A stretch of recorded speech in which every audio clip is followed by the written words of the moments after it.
Well, good morning, everyone. Good morning. It's nice to meet you. Thank you for being here. Yeah, and thank you for having us. My name is James Crawford, and I am the new superintendent for the Bremerton School District.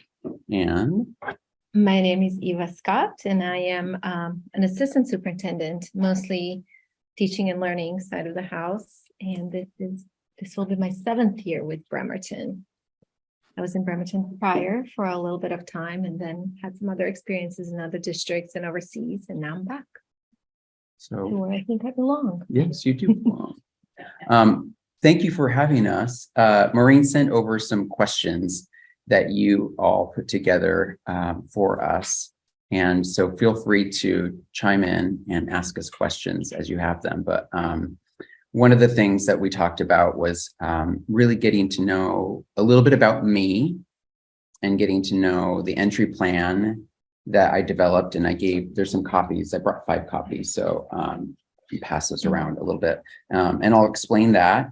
And then also kind of some of the goals that we have ahead of us this year in the Bremerton School District as well. And then some programming. And Eva does a lot of our educational programming. So she'll be able to help us with that piece of it. So let me start just by sharing a little bit about who I am. So I grew up in Bremerton. I came to Bremerton when I was 9 years old. And this kind of helps kind of center my why a little bit. I, as a small child, grew up in foster care. I was in foster care for close to 5 years, from the time that I was about 4 till the time I was 9. And I think that experience kind of shaped a lot of who I am as an educator, and not just an educator, but I think also as a person. We lived in Bremerton, my mom and I, and my brother and my sister. I have an older brother and I have a younger sister. And my brother and my sister didn't necessarily fare well later on in life. My sister ended up in prison, and my brother ended up kind of doing his thing. I was the first in my family to graduate from high school, let alone go on to college. And so growing up and coming to Bremerton, I started out at Crown Hill, and later I went into Bremerton Junior High and graduated at Bremerton High School and in 1998. And up until I would say 9th grade, when I got into high school, I was kind of like this confused kid that was trying to figure things out and trying to figure out, like, why did all of these experiences kind of happen to me, and what was I going to do to kind of cope with that space? Something clicked when I got into high school, and I can't quite say what it was, other than I had really great teachers at Bremerton High School. I mean, phenomenal teachers who would go out of their way on any given day to make sure that I was taken care of. There were days where I would just leave my house and just stay at school till 9 o'clock at night, because it's the one safe place that I had in my life where I felt like there were routines, there were structures for me. I knew what to expect.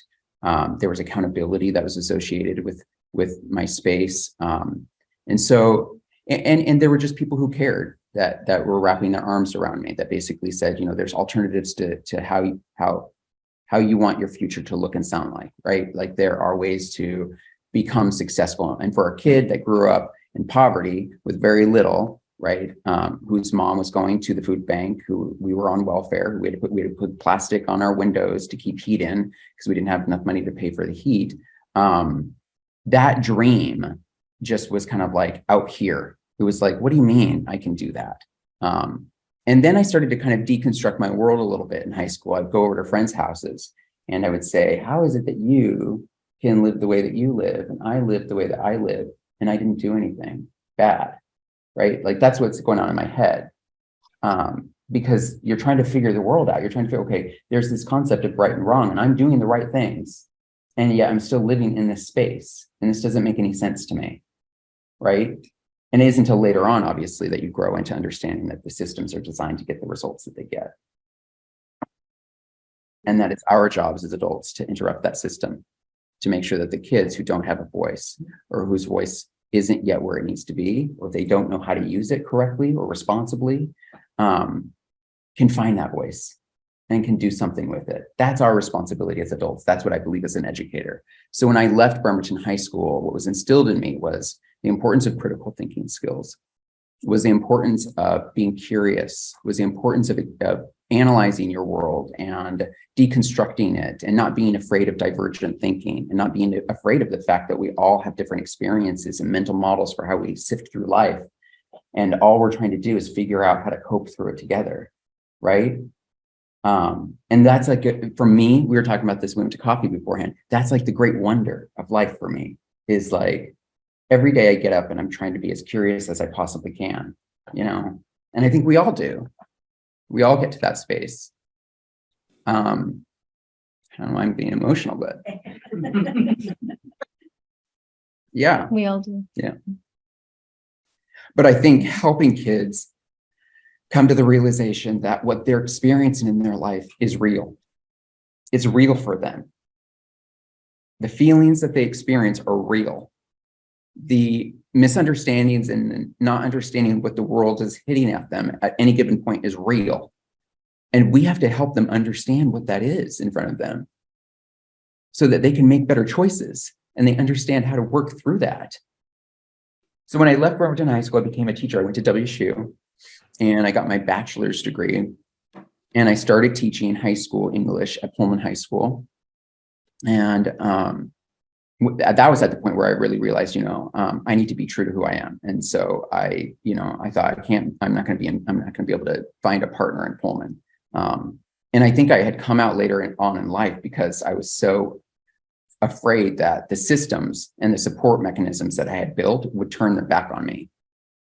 And so I knew that if I could get a degree and I could get a job and I can create a safety net for myself, that I didn't need to depend on these people any longer if they were to turn their back on me. I can emotionally detach myself from that space financially and go about my business and do my thing, knowing that I was going to do the right thing, if that makes sense.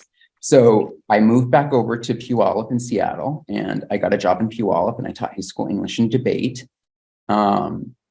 helping kids really, really explore critical thinking, analyzing the difference between what a debate is and what a dialogue is, and using books and literature to do that, and to get their head into the minds of the characters, into what they were reading, really explore the feelings that they were feeling in the words, bringing the words to life, and then putting them in positions that were vastly different than what their values were, what they had been taught from their parents, so that they could explore this on their own, and they can make their own decisions about what they thought. And then they could have robust conversations at the dinner table with their parents at home, right? Not a position of being able to say, this is what I believe.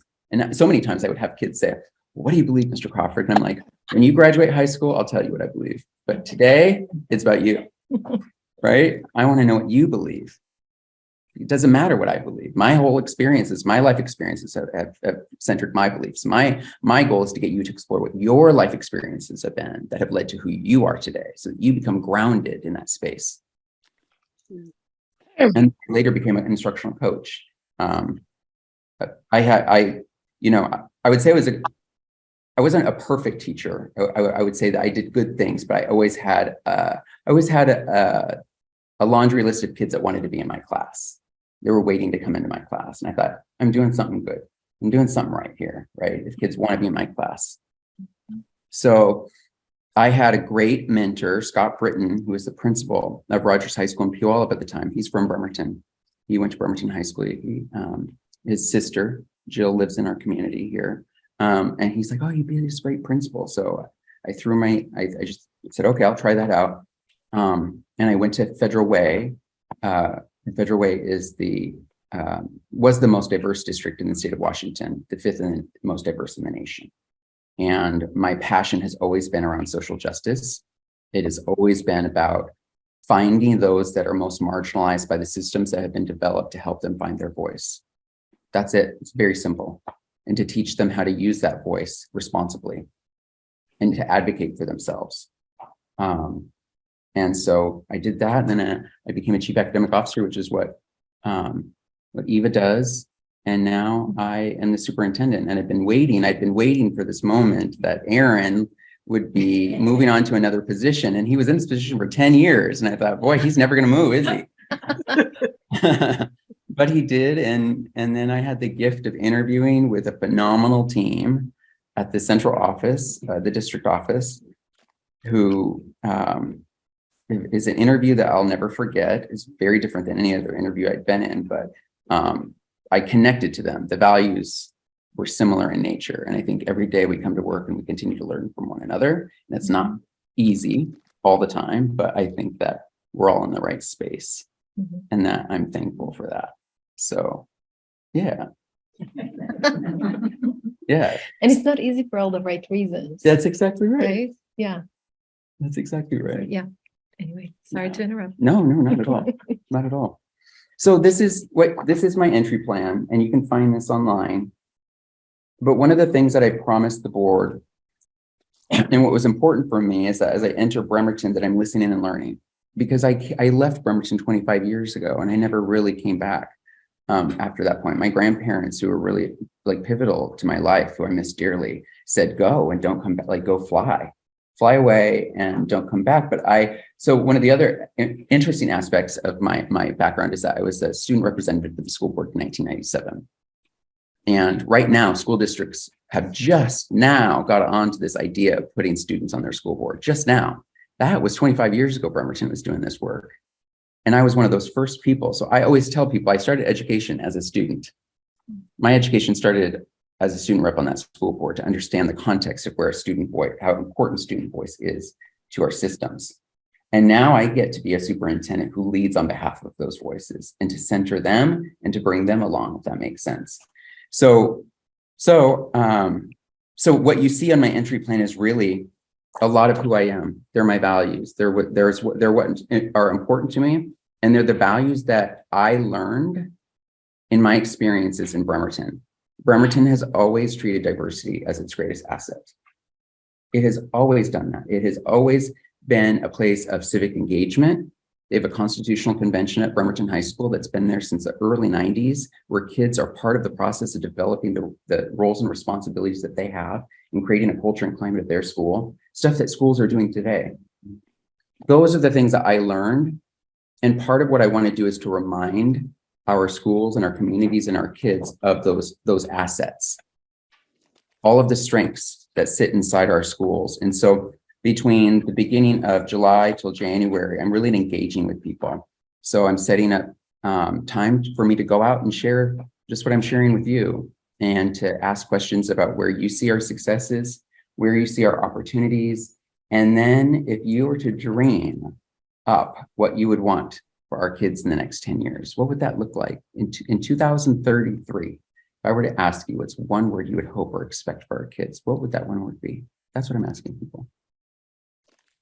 And then in November, we will come together and you'll see a small process. We just selected our strategic plan company, who's going to kind of come in, and they are going to bring together all of these stakeholders. They're going to bring in parents and families, teachers, school administrators, associations. They're going to bring in faith-based leaders, higher ed, military, business leaders, community organizations, representatives, to ask that question and dissect it over the course of 7 months. And by the end of that process, we will hopefully have, well, not hopefully, we will have around 4 goals that the district will begin to then monitor, and they'll develop strategies around. And it isn't that the district isn't currently doing those things right now. But what a strategic plan does is it's like the North Star. It becomes the guiding light.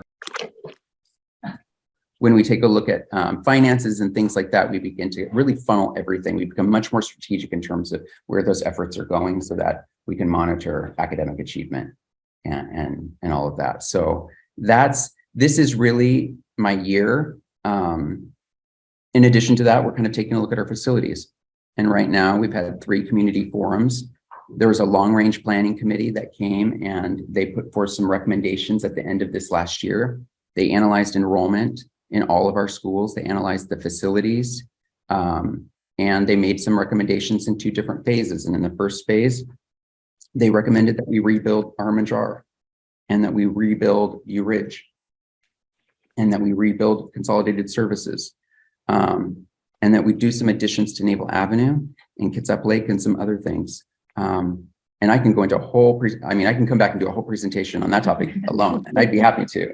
because I get passionate about it. And I think it's really important that people understand why Armijar and Be Rich are selected. You know, they are our most diverse schools. They are our schools that have the highest percentage of socioeconomic kids that are on free reduced lunch in poverty. They have the highest percentage of students that are unhoused. So Be Rich alone has 10.3% kids who are homeless. These are statistics that most people don't know about, but those two schools, and those are our oldest schools. So we have our kids that need us the most sitting in schools that are the most dilapidated, so that are falling apart. And so we have a moral imperative to give our kids hope, just like this community gave hope to me. I would not be sitting here today without the Bremerton community.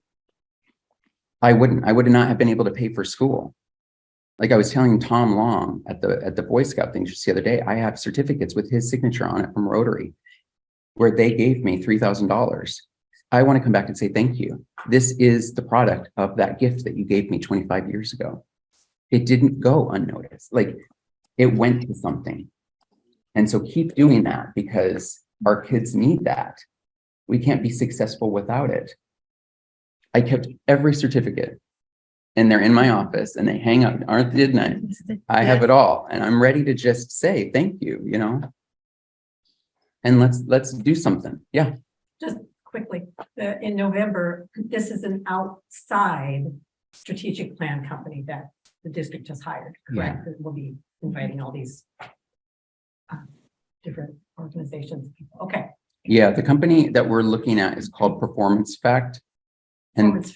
Performance Fact, yeah. And they're nationally based. And I've worked with them in Federal Way. They did Federal Way strategic plan. They did Highlines, Kent's, North Kitsap's. They've done large districts, small districts. Bremerton's unique because Bremerton, it has, Bremerton's, I don't know how to explain this, but there's lots of divergent thinking sitting inside Bremerton and we all just kind of commingle and get along. And it's hard to explain that. The best way to explain this, I told somebody 2 weeks ago, I went to the Pride Festival because I was invited and so I went. Next door is what was that? It was like a workshop for guns, ammunition, and knives. And then across the street was the monster truck rally and everyone's just getting along. And I'm like, that's Bremerton. That doesn't happen in very many places, right? That's what makes us special is that we can all think differently and have different experiences and yet still come together as human beings around a common interest or a common and shared purpose, which is around the human aspect of who we are. So yeah, to answer your question, Performance Fact, yeah. Yeah. I'm the note taker. I will be sending you the completed notes to make sure they're accurate before we send it to the memberships. Absolutely, thank you. So that's a little bit about me, my why, and why I came back to Bremerton, how I got to where I am and where we're going. But I don't believe in large, lofty goals. I want very specific, targeted goals that our schools can work on, and that academics and socio-emotional learning are braided together in the classroom. Any classroom teacher knows the importance of relationships. And that's at the heart of socio-emotional learning. It's the importance of seeing somebody for who they are. So, and I don't know if you want to go into some of the academic program or if there's questions that I can answer before Eva talks about that, but. So, people online, if you'll unmute and if you have questions, you're buzzing in chat. Oh, Victoria, I'm also here, just not on camera. Oh, thank you. So I will announce that we do have a forum for Bremerton School Board and both candidates accepted. So it's a go, and that's on October 16th, Monday, October 16th at 6:30. And I think Riley is online. He's going to be. That's correct. Yeah, I will be the moderator for that. Yeah, so we're not seeing you because unless you start your video. Hello. Oh, there's Riley. Hi, Riley. Hi. And one Yeah, so there's only the one contested election. So it might not be that long of a forum, but we're doing it. That's great. we're going to be looking for good questions. Riley, one suggestion I have is after our meeting in September, if interested people in developing questions want to stay, we could have like a gathering, because you have worked before with a group, right? Yeah, for developing questions that are specifically apropos to the Bremerton School District, to make sure that we're covering the issues that are relevant to our community. Absolutely. And that's Dr. Karen Bolton, right? They said, Yes, hers is contested, and a gentleman named Lance Bird yeah. is her opponent, and he accepted, so. That's correct. Oh, the other two people are uncontested. Sorry to interrupt. But Not at all. I know there were some questions that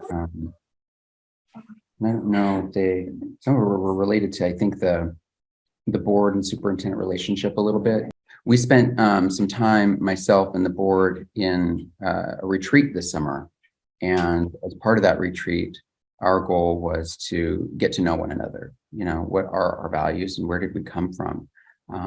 We had WASDA, which is Washington State School Directors Association, come in and facilitate that so that we could all participate.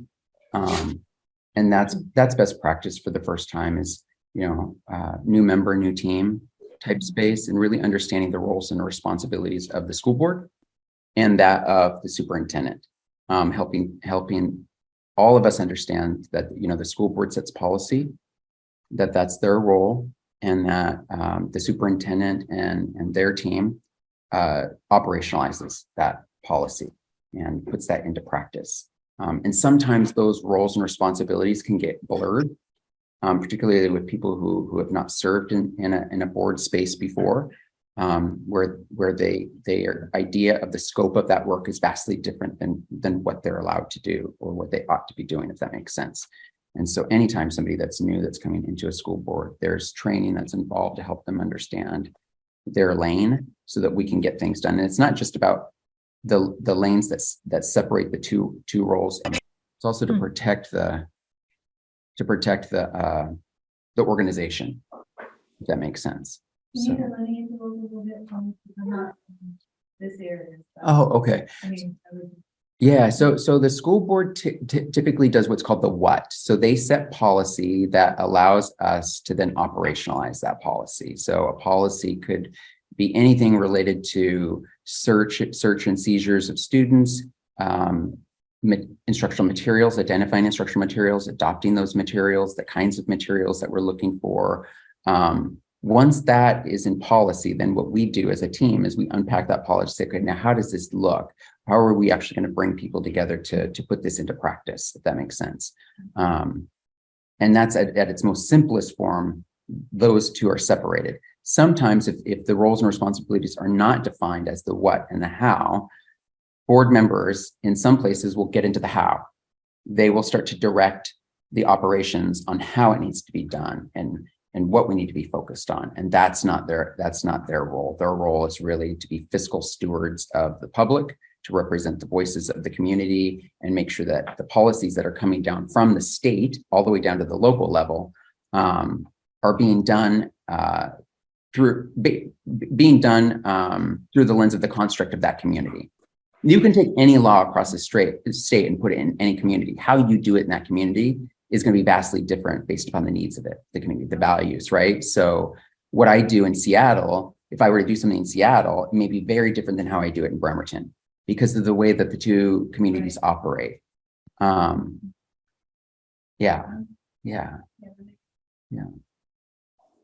Our daughter-in-law is one of the members of the Seattle School Board, and she's running again. Oh my gosh! Yes. So yeah, I hear you. What you're saying, it's. And Seattle's different because they're a large board. Like I want to say nine individuals. Bremerton is a 5-member board. Yeah, it can, and boards, they don't work independent. So they work as a team. So they're one board. So they have to figure out how to take all of their own interests that they've come into and work with that as one, because they have no power individually. So their only power is as a collective. So there has to be a lot of time that is spent around building them as a team. And right now, what you see, we don't have this concern in Bremerton right now, but what you see in surrounding districts right now are boards that are fractured. And they're fractured because of the differences in values that those people are bringing to the table without fully understanding what the role actually is. And so when those instances take place, there needs to be a lot of training that's done by a third party to come in and really help them understand where their power sits as a collective, while also exploring the values that they have and the divergent thinking so that they can all come to a place of understanding that we're all different and that's okay. And that's the difference between dialogue and debate, right? That when a board can get to a space where they're having a dialogue with one another to get to that shared interest that they all sit inside, which is truly our kids and our staff, right? Then I think that they can do wonders. But if they're not rooted in those shared interests, if they're not rooted in the core interests of who they are as one, and they start working as independent silos amongst one another, then I think that's where you start to see the fragmentation in that. And it's also about educating our community around that space too, because oftentimes our community will come in and they have a different idea of what the board ought to be doing. And if they don't understand that space, then it is a responsibility that we have to help our community understand that our board, this is how our board operates. And while you may not like that, in order for us to work collectively as a whole and do things well for our kids, these are best practices. I just pulled up the chat. Things about the school board for Bremerton is they can reside anywhere in and I think the others all have districts. That's true. And also that everyone in the school district votes on everyone. So there's less fracture, I think. Do you know how long that's existed? Has that always been the way the board has been set up? Or For as long as I'm aware, Yeah, it's for been them, that yeah. way. Yeah, where we've had at-large yeah, members. Yeah. so it seems to work well. Mhm. Do you currently have a student representative? Yeah, so we previously had one student representative, and this past year, the board went through some changes in their policy, and they will now, starting this year, have two representatives, a junior and a senior. And so when that senior graduates, then that junior member will move into that space and begin to mentor the junior member, which is actually a really phenomenal way to think about it and a model for it. And you know, the efforts for student voice are really important. Like I was talking to some folks from the city yesterday. I was really fascinated and impressed with the city council meeting that I went to a couple of weeks ago, because they had a really, it was just, there were a lot of people there for one particular issue, and the way that they handled it could have been a model for the kids to come and see, that people who had very strong beliefs around how the outcome of a decision ought to have been made was done in public with people who were discussing all angles of the situation. They were honest with one another. They weren't afraid of kind of diving into the hard stuff. And I thought to myself, I said to somebody, in those instances, I wonder what it would be like to have our students' voice as the third point. Because ultimately, as adults, while we get to benefit from all of the decisions in some way, shape, or form, our lives aren't necessarily coming to an end, but our role is to build the constructs for the future. Does that make sense? So when we're making the decisions, it's less about what I think I want. It's more about, what do my kids want?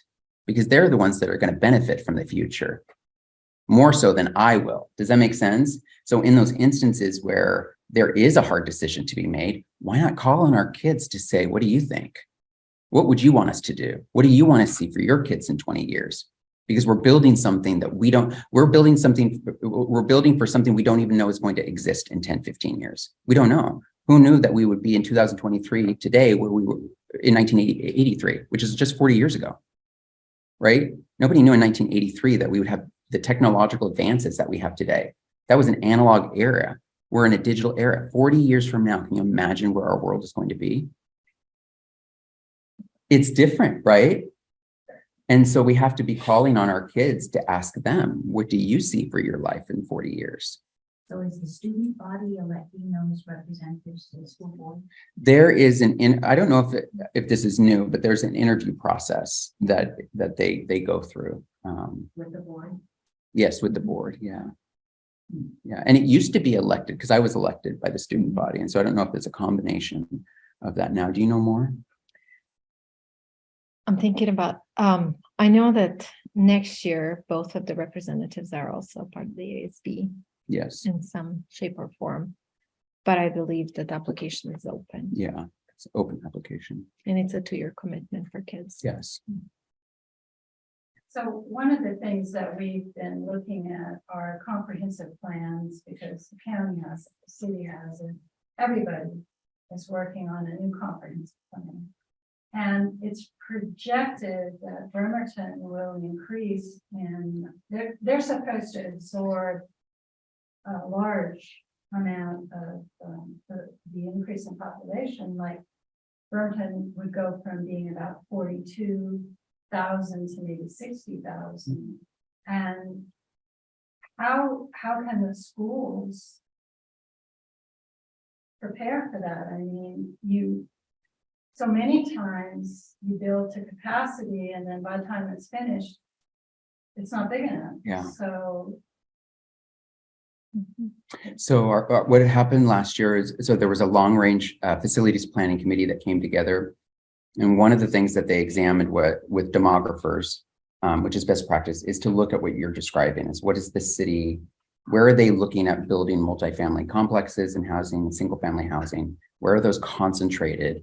And then over the course of the next 10 to 15 years, where are we going to see an influx in the population? And what the data is showing is that a majority of the multifamily complexes are going in over near View Ridge and Armijar.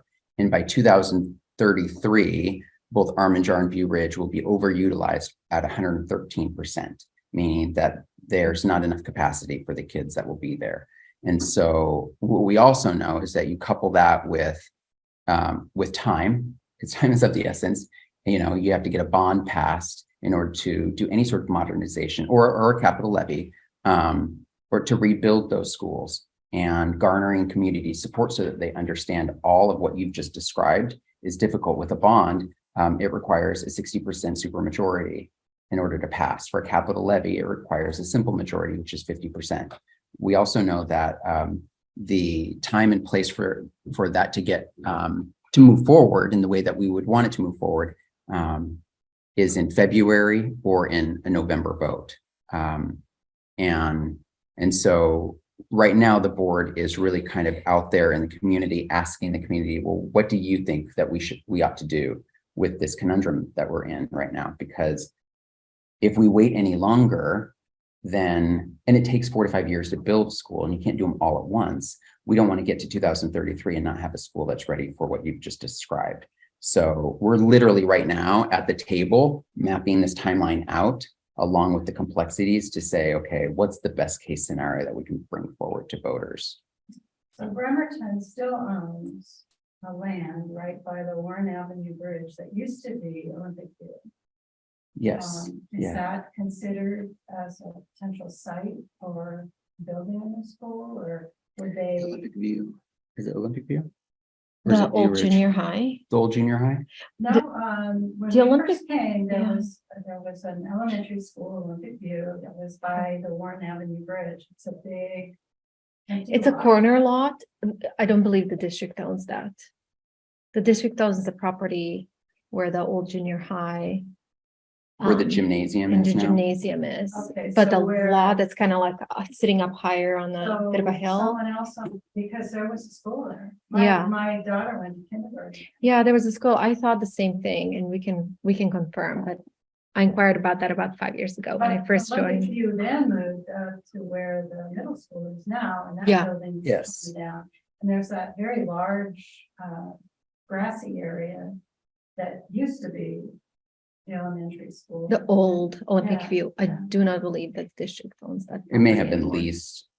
It may have been leased from the Mm-hmm. city, similar to how the Y leases the land from the city. Oh, Mhm. Yeah, the Y doesn't own the land that they sit on. oh. Yeah, there's all kinds of different ways that school districts So can. would they just relocate at those, like Armijar is right in the middle of the Mhm. community?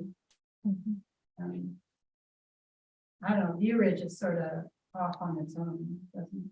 Well, it's actually next to the, where the old high school is. So typically what will happen is a developer will come in as a next step, since those phases are done, and they will assess the land that sits on that space and they'll determine whether or not a school can be rebuilt on that land. So as kids are already in Armijar, the old Armijar, while they are going to school, is there capacity to build a school next to it or beside it or behind it? And then when that's done, move those kids into that school and then tear down the other school. That's kind of how that works. And if there's not, then we have to start to ask ourselves, do we need to change timelines? Do we rebuild View Ridge first, right? Move those kids into View Ridge, free up that school, move Armijar kids over to View Ridge for a year or two while this gets rebuilt.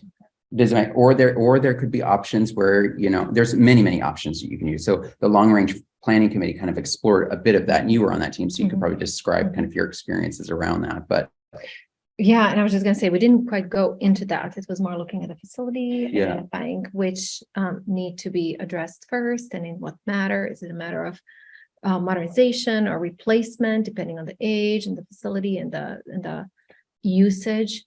And then the recommendations, but in terms of the next steps, that probably once we have some funds, then yes, we can. So are As there it- yeah. schools now that are on rented land? on Or rented leased- land, Leased land? No. So you own the properties? yeah, all of the properties are owned. And when a school is at about, you want to start to modernize the school when they're about 30 years old. When they're 50, 60 years old, it's no longer fiscally responsible to keep a school going. It costs a lot more money to maintain. You think about your home, right? It costs a lot more money to begin to maintain that space than it would be to just tear it down and rebuild it. The great thing about Bremerton is that they've done a phenomenal job of keeping the schools updated, and yet also stretching that dollar as far as they possibly can. The other aspect that we have to put into play, there's so many, it's so complex, are these things called SCAP funds.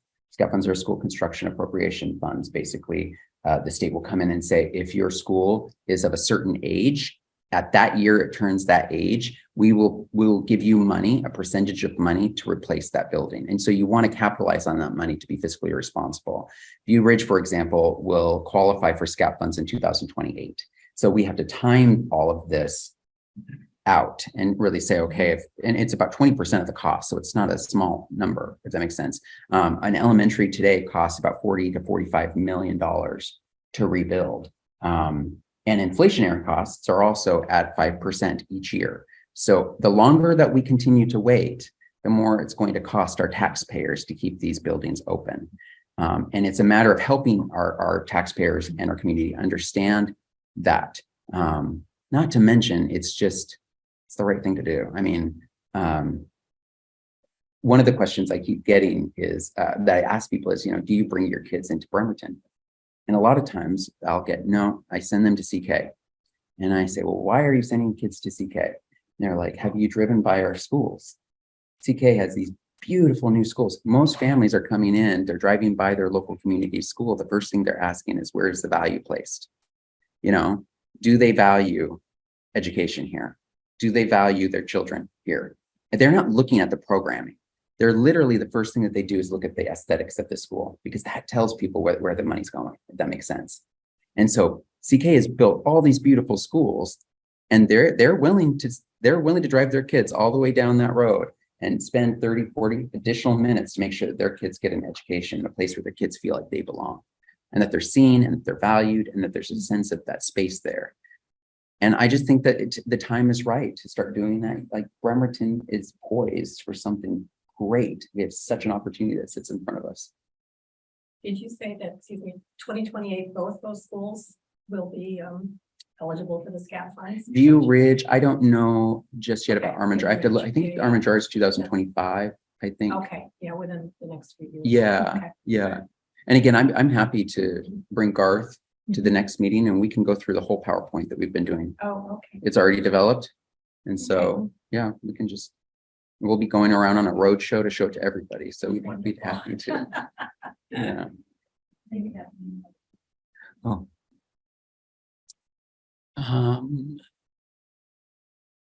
Janice, I'm still concerned about the Supreme Court decision to allow a public Christian prayer at a high school football game. How will you handle this kind of political polarization? Yeah, that's a good question. Because it is. For so long, education has been a bipartisan space. You all know this, right? Separation of church and state. And our community has changed. So when this came about, it was around 2015, and our communities were in a vastly different place than they were in 2022, 23. So you figure over the course of 7 to 8 years, the social political context of our communities have changed. And as a result of that, and as I was telling some superintendents a couple of weeks ago at WSU, the laws are written in such a subjective way that our judges interpret those laws oftentimes based upon the social political context of what's taking place in our communities. And so the problem though with something like this is that it opens up the doors for everybody to now have an interest in their interest in wanting to place values inside the school in a way that we're not prepared for, if that makes sense. And so we respect the decision that was made by the Supreme Court. We have modified and changed our policies to ensure that we're adhering to what the Supreme Court has asked us to do. And then we move forward from there. And we talk about the importance of critical thinking, and we talk about the importance of divergent thinking. And we continue to do what we've been doing before, which is educate children on how democracy works and how your First Amendment rights work and how free speech works. And so that they then can be informed in that space. It's very difficult to handle. We are planning right now for a football game that will take place on September 1st. And we're expecting close to 5,000 plus people to be coming in to that space and navigating. Our goal is to ensure that people are safe and secure. That's all we care about. We don't care about anything else right now. Just making sure that if you come to a football game, that this is about our children, this is about their experience, this is about honoring them, celebrating them, lifting their spirits up, and to do that in a safe and secure way. And that's difficult. We're not prepared to take on a Miley Cyrus concert at our football, so we've had to spend a lot of time planning for this. But really it's just about talking about it. And it's about, that's the only way I know how to handle political polarization, is to continue to have conversations and bring people together and to talk about, the importance of divergent thinking. I don't know if that answers your question. But this is also sensitive related to that, because wanting to raise money to build new buildings, and then people will, in opposition, say, well, there's so much we have to spend because of the settlement that they will block. Yeah. But one of the things at your board meeting you talked about was not raising tax level, so that people feel more comfortable. I suppose you're thinking about ways to respond to those kinds of criticisms, or Yeah. So the board didn't make this. No, but the board and the team have done a good job of examining the budget over the course of the last few years, and they were planning, in the event that this took place, that there would be funding that is there.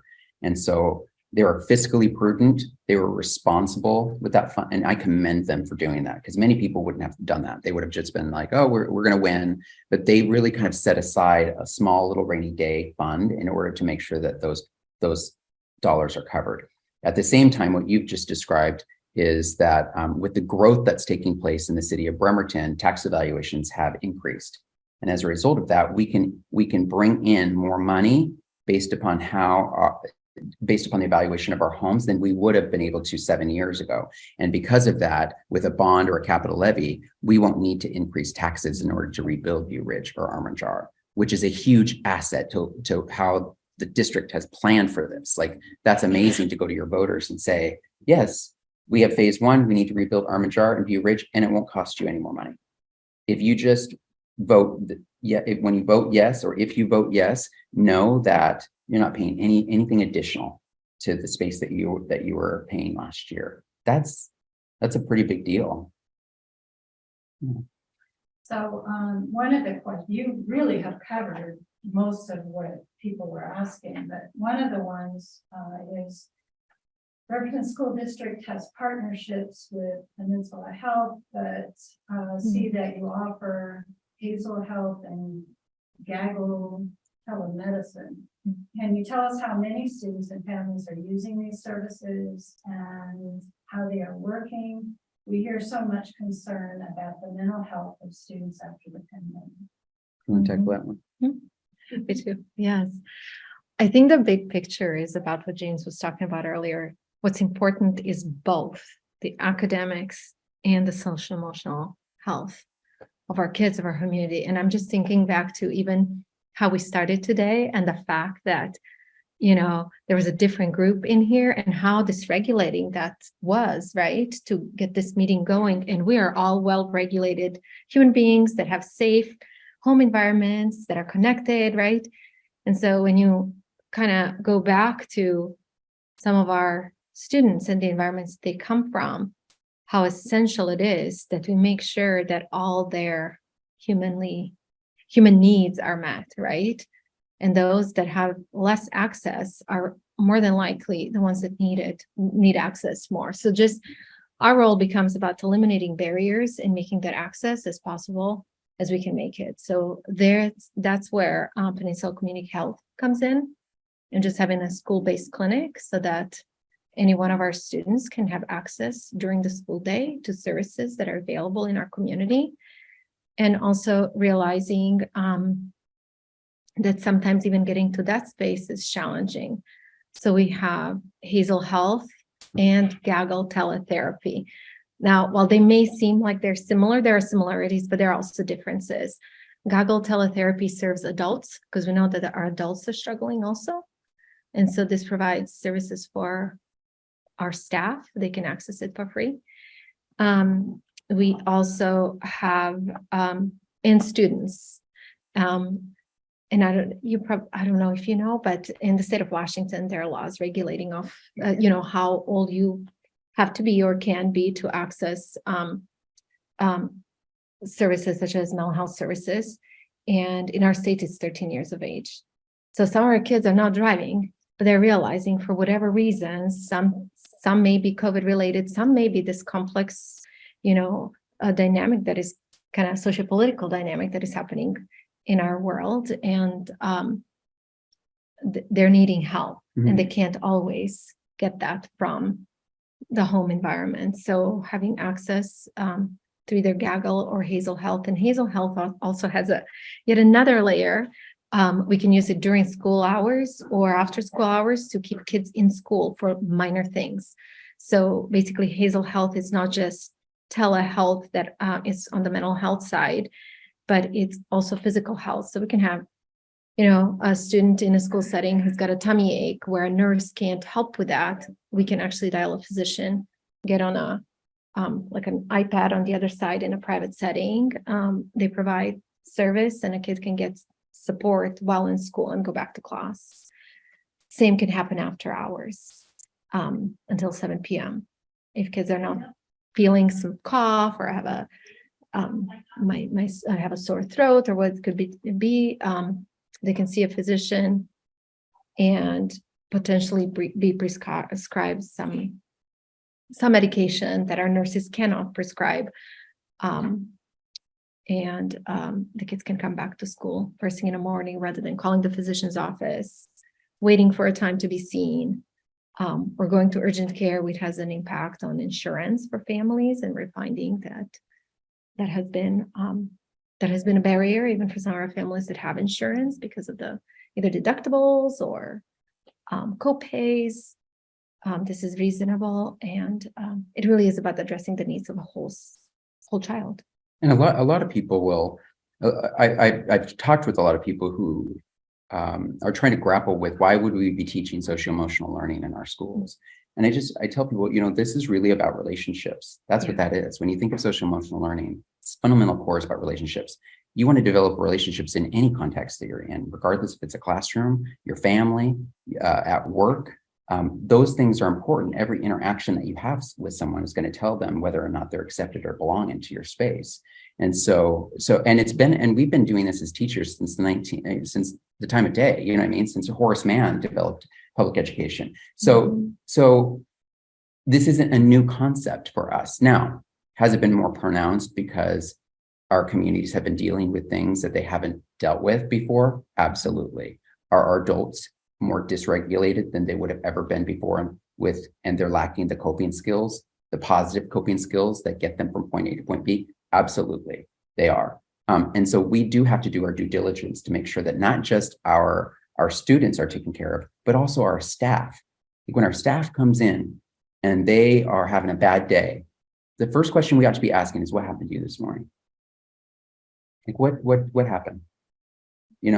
Did your child yell at you? Did you get in an argument with your spouse? Why don't you take some time? Just go, because you're going to be better when you can be yourself here in the space. Does that make sense? There's got to be a humanistic component to that space that's different than what we've explored before. And so that's kind of what we've been exploring. It's like, what does our brain look like and sound like? And how do we unpack what's going on up here so that when we are dysregulated, we know that it's not abnormal, that the feelings that we're experiencing, that they are normal. Yeah. Kathleen, you had two questions you sent to me about program I was just curious about, I don't know if other districts do this, but it seems like Bremerton had some very interesting specialized program like the STEM Academy or the Spanish immersion program. I'm just curious if those things were still there and if there were other similar programs, almost kind of, I know when eons ago, we had magnet schools where we went somewhere else and did something special, but I'm just curious about the status of those kinds of things. We do. So we've moved towards dual immersion, kind of away from Spanish immersion. There's some slight differences in programming that allow our migrant communities growing, and the growth is on the east side. And so while Spanish immersion used to be at Naval to kind of address the needs of the community, we've shifted from Spanish immersion to dual immersion, and the programming is now at Armanjar. Because the program is slightly different because Spanish immersion was for students who do not speak Spanish, for English speaking kiddos, right? To learn Spanish and learn two languages at the same time as they move through the system. Dual immersion is really to bring that balance. So half the classrooms have kiddos whose native language is Spanish or Spanish, mostly Spanish. We have a large mom community, but they also can understand and speak Spanish. And then about half is native English speakers, and so they learn together. So it's more positive, and the outcomes are greater for both communities. The STEM Academy, we used to have a 6-8 STEM Academy over at West Hills. So that has been a shift. We have moved away from the 6-8 setting, and Mountain View is our primary middle school. And we have programming at Mountain View. And all of our elementaries are PK5 elementaries. So West Hills is no longer STEM. West Hills is no longer STEM, although it is still a PK5 STEM Academy. And as a staff and as a community, they're working through what is going to look like, what is their brand going to be with 6-8 no longer there.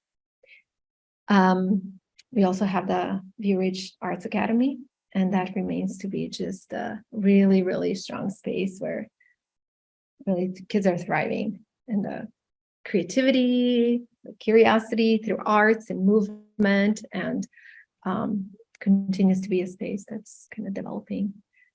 I went we to have this, what was it, like a View Ridge, what was the theater? It was like was it a performance? the performance. There's a performance at Bremerton High School, and View Ridge put it on. It was last spring. Oh, last spring. Oh, it was amazing. And I walked in and the kids are just jamming, and the entire performance, it was like the whole place was packed.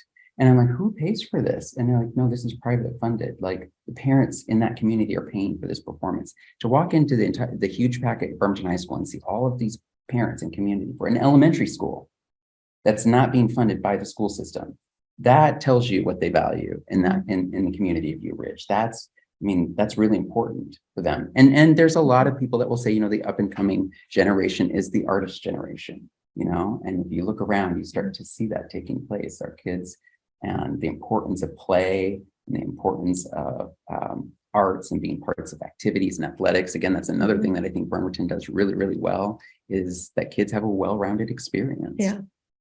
So the Arts Academy, I'm trying to understand, is that there are particular kids that attend?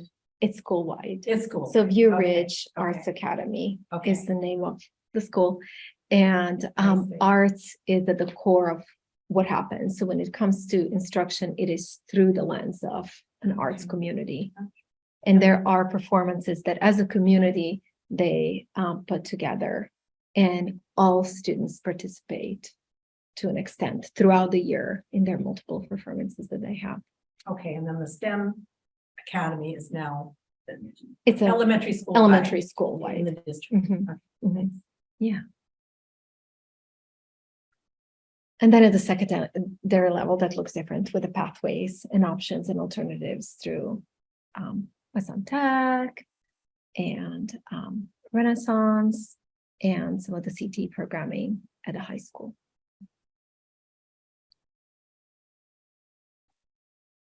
I have a question about sort of academic loss during the pandemic and sort of how severe was that for Bremerton? Where are we now? What programs were put in place to address it? I know the federal government gave money. Yeah. So how do you feel about where you are?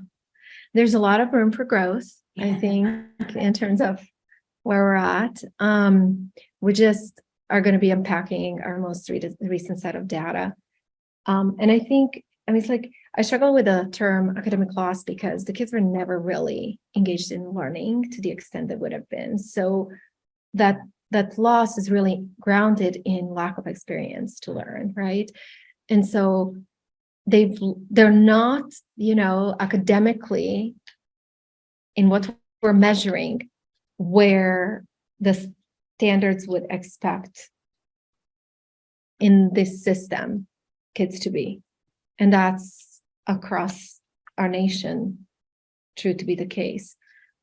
We actually have seen some growth in some areas, and now a couple of years after COVID, there's just quite a few celebrations. We have some internal measures with like what we call common formative and common summative assessments, where some of them are teacher designed, and we're seeing growth in those areas. Then we have some system measures that are not teacher designed, and in our system we use what we call iReady, which is an external assessment system that measures kind of where we're at as a system, but it's not a state level measure. And we're seeing growth at certain grade bands and in certain contents. So there's just, I feel like, not that I feel like based on data that we're just at this tipping point where kids have gained enough, I guess, they've developed a launch pad based knowledge to just where the learning will be accelerating in the near future. But the teachers And I have been think involved in over, The teacher, over the course in August has been like, they've been highly invested in like professional learning communities where they're using the data that Eva's describing to figure out, if I have a class of 30 kids, what are the essential standards that I need to be teaching those kids? What exactly have they lost over the course of this period of time? Very targeted, very specific, down to that key. And then what are the methods in my class that I need to use to pull small groups like tutoring, right? Targeted tutoring is the same as just kind of one-on-one or small group instruction. Where are those opportunities where I could really just take the highest leverage standards that I know are going to get them to the next level and teach them that? And then where do we take all of our additional resources that sit around that space and target and flood into that space as well? And our teachers are learning, I mean, they spend all summer learning how to do that. Yeah. It's amazing. And over the last couple of years as well. But I think if there's, just as James, you were talking, one thing that came to mind, we start speaking educational languages and we're just like trying to not use the language that is going to be a lot of acronyms or educationalese. But if I was to summarize it, post-COVID, we're becoming a lot more targeted rather than teaching broadly all kinds of standards and leaving it up to individuals or schools to decide. We have come together as grade bands and as a collective team of teachers who are the experts, identifying what are those essentials of the essentials. And that is what we guarantee no child will move beyond the grade level without knowing. So just really being a lot more targeted as a system post-COVID and making sure that those are not too many. Sometimes it's 5 to 7 across a year. Now, that doesn't mean that's all we teach. It's just what we guarantee, because these things are so essential and necessary throughout the educational process, and without which kids wouldn't be able to grasp the next level learning, that we cannot move past everybody knowing. For so long, we've focused on 1 year's worth of growth. So if Eva's in my class for a long time, we've said, as long as we can make 1 year's worth of growth. Well, for a child that's 3 years behind, 1 year's worth of growth does not catch them up. It's just, so what we have to do to what she's described is get very targeted so that we can make the 3 years worth of growth in 1 year, which is very difficult, but it can be done. And research shows that there are schools that have done. In fact, I was a principal of a school that did it. So it can be done. But it does require teachers to be very focused and to be very diligent and targeted around how they plan their lessons every day, to ensure that they're maximizing the amount of time that they have with kids. It's very difficult work. Yeah. So you really have to have the data about individual kids. So. You have to know where each kid is by standard, by target, right? Yeah. A number of us are former educators, retired educators, and we saw, my daughter graduated in 1998 from Olympic High School. So she went to WSU, New York. Really? But during the pandemic, I was so impressed because Bremerton checked out hotspots to families so that they would have internet access. And as a former librarian, we went through the whole transition to technology. How are you approaching now, like devices for kids and all of the things that go along with the. Well, I don't know, and you feel free to chime in. I know that during COVID, we were able to pivot tremendously fast, right? And when you really reflect on that, we were delivering meals on buses to every bus stop. We were delivering hotspots to kids, to their homes, and on the buses, along with meals, we were delivering devices. We were picking up devices and trading them for those that worked better, right? The system became all of a sudden very nimble, which made us realize what all is possible, right? So just really embracing that in times that are not reactive, like during COVID times, yet also keeping in mind that we can do different and we can do better has become kind of a new way of thinking. Be bold, be brave, be Bremerton. And so when it comes to teaching and learning, now that we're back in traditional spaces, it's also keeping in mind that there's a technical aspect to these devices, and that cannot take over what good instruction is all about. That still requires that human being in front of you, face to face, heart to heart, eye to eye, learning what's most essential to know to be able to succeed and thrive later on in the system and outside of our system, in the community. So I don't know if I answered your question. You know what I appreciate about what you just said too, is that it reminds me as I was listening to you, like post-COVID, our communities really did depend on our schools. Like our schools became the safe haven for how things were going to operate. Like there weren't aspects or sectors or entities outside of schools that were doing the work that you just described, making sure that people were fed, making sure that people had technology. And schools had to literally change all practices in a matter of overnight, within a week, to begin to think about how they were going to develop systems to ensure that their communities were well taken care of. That's a huge asset. Like people should be celebrating that space, because that's what we depend on when it comes to our community schools, right? That's the heartbeat of our community, our community schools. And for a system to be able to just do that, that's hard work. And it hasn't let up. It's the only industry that hasn't had an opportunity to take a step back post-COVID and breathe. It's every day our teachers and our staff have continued to come to school. And it isn't to say that that's a martyr space or anything. It's just the reality that while other industries maybe have had an opportunity to kind of take a step back a little bit, our teachers and our staff have not. And they should be respected because of that in a different way. So how is staffing? Are you finding, because a lot of people said, I'm done. Are you at capacity for? We are doing really well when it comes to staffing, certificated staffing. We're not doing great when it comes to substitutes. That's a challenge when some of our staff are ill or outside of our system for whatever reason. It's really, really hard to find substitutes, especially clerical staff and classified. Well, we also have, I think in Bremerton, we have a large number of staff that are going to be retiring in a very short period of time, like within the next 5 years. And so we've been talking like, how are we building a pipeline of teachers? And what's interesting is that somebody gave me a book, and the Bremerton book that Kitsap, and it was full of vignettes of Bremerton teachers and from 1910 to like 1957.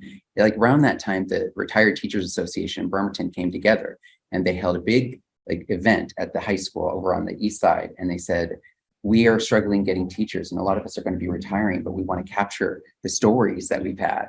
And so they created a book of vignettes around what it was like to teach during the pandemic of 1918 here in Bremerton Schools.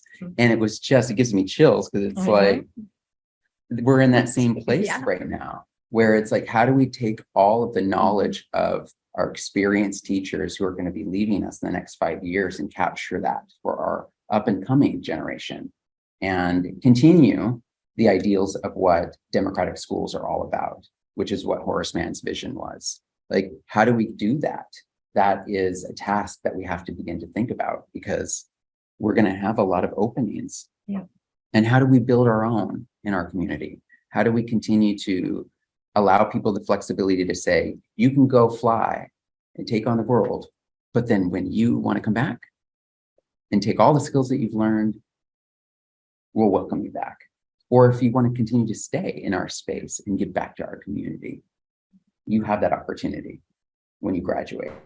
Those are the things that we're dreaming about and thinking about that we want to engage in with our community. But sorry, I went off on a tangent, but you got me thinking. Spot on. No. You guys actually have a program trying to get students to go into education.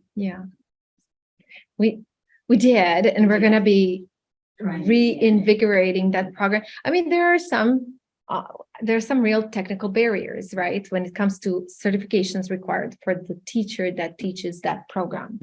Right. And so some of these barriers, as James was talking about earlier, are just the things that we've always done in our legislation. Nobody really knows why is it so in 2023, but it doesn't get brought to the forefront until you actually encounter it and see it as a barrier, right? So that is one area where we struggled with staffing it appropriately. And then also finding students and advertising sufficiently to where students are taking the course because it's new. So when you do something that's new and unknown to kids, they don't always, especially with a brand new teacher that they don't know as well, they don't necessarily, jump on board and want to take the class, right? Yeah. There's a reason why you had the line of kids Yeah. after you were teaching for a few years. So kids get to know who they want to learn from, because they're not quite yet choosing based on what I want to know. It's still about that human connection and who I want to learn from. And that, yeah. So the current situation, though, you were describing how if a staff member comes in and something happened in the morning and they were just not ready to step into the classroom. So what happens? If you don't have the substitutes, what happens in that space then, the mechanics of it? Well, it's dependent. Sometimes the how is dependent upon the language that you might have it negotiated in some districts. And in Bremerton, it could be different based upon the school and the decisions that they've made as a community about how to address it. When I was a school principal, my teachers had an outline of when that happens, this is the first thing we do. We access those teachers who are not inside a classroom, our counselors, but they have a certificate of some sort, so like a coach or a counselor or somebody else that might fill that space for a short period of time. They might take the kids and disperse them into other grade, like at elementary, for example, into the other grade levels, so that teachers are taking on an additional 4 to 5 kids for that grade level. But they've made a decision in their community about what works best for them, and then they revisit that plan on a consistent basis to make sure that it still is the plan that they've decided on. Mhm. Yeah. And at the secondary level, I was just going to say, teachers often lose their planning time, right? Because there is a protocol and there's a process and there's a rotation, but we've had days when we had 10, 12 uncovered staff for whatever reason, especially as people, have come out of COVID, but people still get sick. And I think all of our immune systems were slightly, I don't know, our capacity to kind of fight the bugs that are out there maybe decreased just because we were so isolated. And so there was a period of time just post-COVID when we get these large numbers of staff that would be out sick, genuinely sick, with fewer substitutes, sometimes partly due to the fact that not everybody was comfortable being in space with a lot of kids in a space about this size, right? And people would lose planning time, and then that kind of fuels the burnout to some extent. One of the questions I was Overwhelm. asking folks, I remember asking Ben this, I said, would you be open? I mean, because I like creative thinking, right? So like let's just dream something. What if, would you be willing to pay your employees to come and substitute for us once a month? Mm-hmm. Would you be willing to release one of your employees here in our community in a business once a month to just sub for us? How much money is that really for you, right? But it gains service experience for those folks to understand what it is they're contributing back to their schools in different ways, or even as a central office, right? To what extent are we subbing in our buildings, right? We were subbing a lot. Exactly. So it's really a matter of being creative and all of us chipping in together around an issue like this. Yeah. So has the volunteer pool dwindled substantially because of COVID, because it was elderly people to start with? To some extent, although our avid mentoring is as robust as, and I don't mean, okay, Kathleen. That's not what I meant, but the avid program is just as robust as and it's not just elderly. We were both avid mentors. But there are some members of our avid mentoring program that have been retired for quite some time, and they're back and passionate as ever. Again, it seems like it's about the community. When you have that community of mentors, it works. They were eager and ready.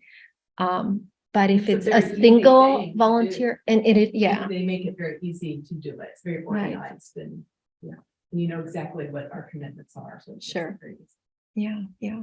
So that your idea of having somebody, once a month or whatever, that's great. I would like to make a comment about just in teaching in general. I looked at changing mid-career and it was a no. Hmm.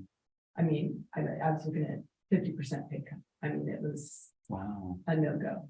And so I don't know how you would address that. That's a bigger issue, but for people that want to change. Yeah. Mid-career, oftentimes it does not work. I mean, I already had a master's degree and I was looking at getting another one. Mhm. And anyway, this is an editorial comment. No, that's a I don't reality. know. And also I was a PERS and there's a restriction for retired PERS to, if you take early out to go into TERS, it's not allowed until you're Oh. 65. So there's some barriers for mid-career, especially government, local government employees to make a change or to add maybe 5 years to teach or be in like work at the skills center. Yeah. I don't know, but what that answer would be. It's a retirement program. Yeah. Anyway. And that's that state level, and I'm thinking of McCleary, Yeah. and probably, I don't know when it was, but since the McCleary, which was 2017. 2017, yeah, the salaries have improved for people in the profession. And in Washington, I mean, In salaries. Washington, you're they're- right. Yeah, in they're one of the Washington. highest across the nation, but even still, it doesn't do, Yeah. like, to your point, it's not doing justice to the Yeah, I mean, I was profession. in local government, so I wasn't like I was making Yeah. tons of money at Amazon or something. Yeah, It was yeah. Still, like, did not pencil out. Anyway, that's not gonna get people that maybe non-traditional people into teaching. There's some barriers. Yeah. Yeah. And we have CTE programs that help bring in industry experts as I did teachers. that. Oh, you I went to did? College, and that's a great program that I think, I wasn't even aware of. Mm. But I went to that program, actually. Yeah. And that's why I found out at the end that I couldn't do it. At the end. But anyway, it's a really neat program at OC. I think they're still doing it. They are. Yeah. Mhm. Mhm. I'm not really sure how to phrase it. I guess going back to the, the elephant in the room and the coach situation. You said that, as a district, you respect the decision of the Supreme Court, and then it sounded like you said we've made some changes. I was kind of wanting to know what maybe that was about. But, your idea about always wanting kids to feel safe and always having the kids' voice. So how are you addressing the situation with students or I don't know, what's the buzz around school and then this big football game is coming on? Because it sounds like you're really care about how kids feel and also that they have a voice. Yeah, so I mean, our kids have always had their First Amendment rights, and they are able to use those rights, and we respect those rights as well.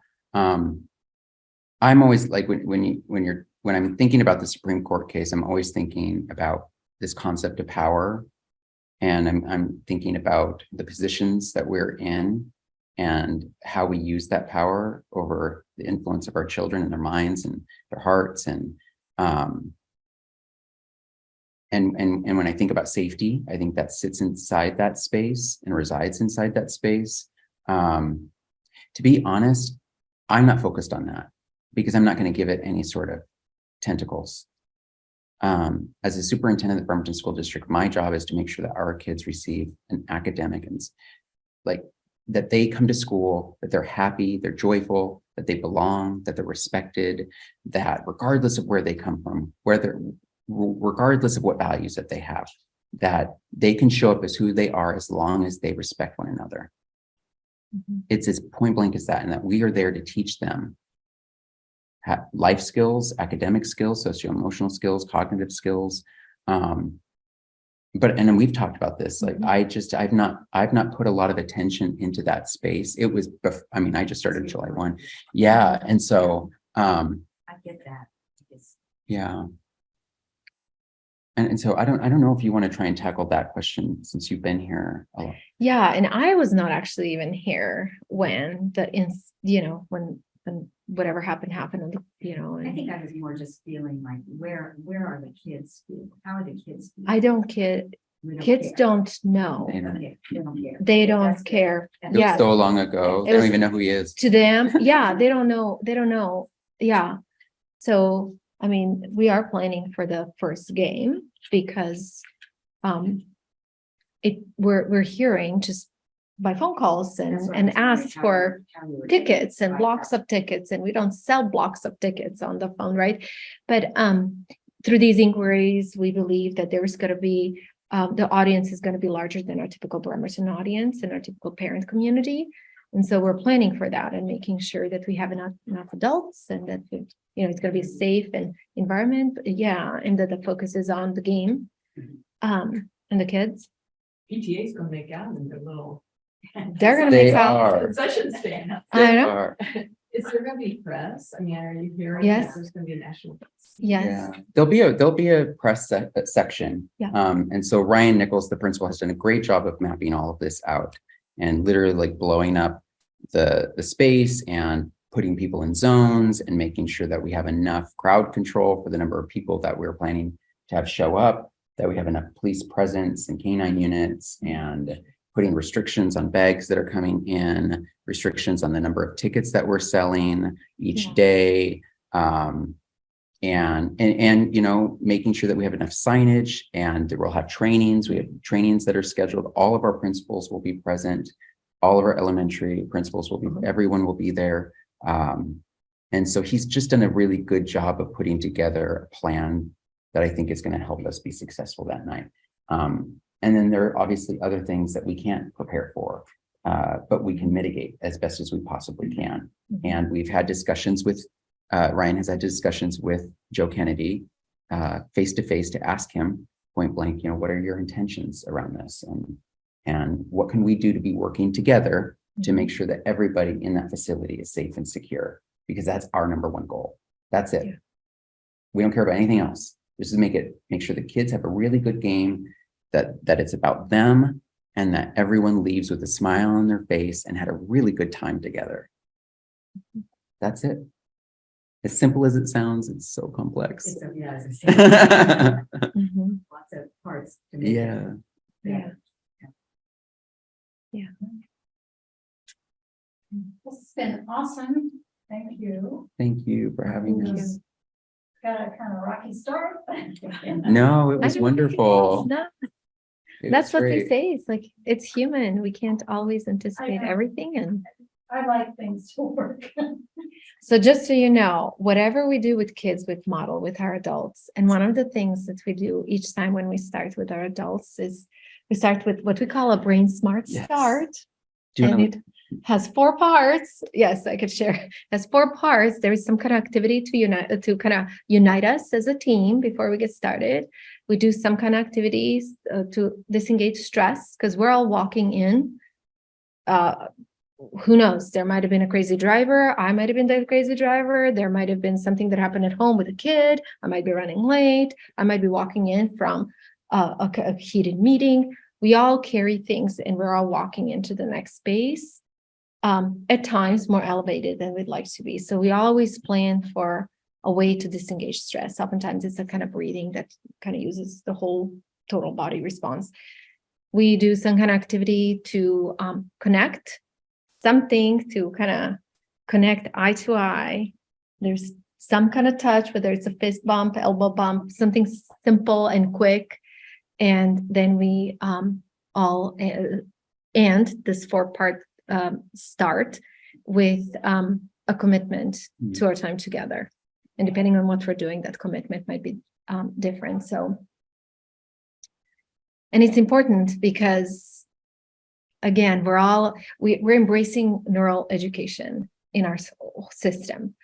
And Summer Institute is coming up for our teachers. It's going to be Monday through Wednesday. And our whole secondary staff, even though they've had some of the basic neural ed and some of the basic trauma investing practices over the last 5 to 7 years, we've kind of slowly learned about it. They're all going to be learning about what does it look like practically in our environments, in our classrooms? What can we do to embrace how our brain functions? And what happens when we're dysregulated? And how we start matters, how we transition matters. And so I think this morning was just the way that, any of us are walking into our work environments, and it's not always predictable. We like it when it is, but oftentimes it's not. There are people waiting for me when I'm walking into my office that don't have an appointment many times, and I have no clue what they want. So just giving yourself Grace. some time and grace. Yeah. Yeah. So thank you.